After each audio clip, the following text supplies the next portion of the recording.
Large swathes of land across South Asia remain submerged by flooding caused by torrential rains. In Myanmar, opposition leader Aung San Suu Kyi has expressed concerns about the impact on the looming general election. The Irrawaddy Delta, Myanmar's rice bowl and home to 1 in 8. With roofs barely visible under swollen waters, President Thein Sein has urged people to evacuate low-lying areas. The UN estimates nearly 260,000 people are affected, thousands left homeless. Chinese aid workers unload supplies in hard-hit Rakhine State. Among the many donors, Australia pledging $2 million for relief efforts. Visiting officials say more is needed. I think we will need more for the rehabilitation process in terms of equipment to help rescue the flooded victims.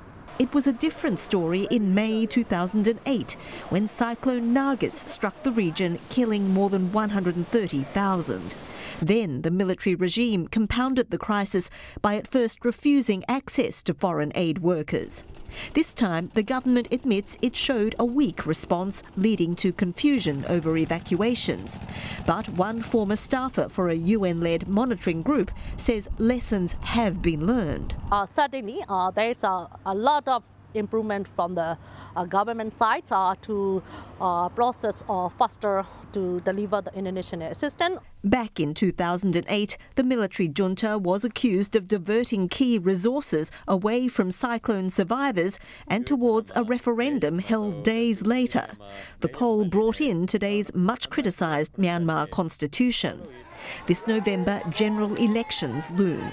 Opposition leader Aung San Suu Kyi worries that the floods may be a pretext for undermining the polls. We do not want this natural disaster to be a reason for upsetting the necessary political process without which our country will not be able to make long-term progress. Despite being near the delta, Myanmar's largest city, Yangon, has so far escaped the flooding. Raina Sarumpait, SBS World News.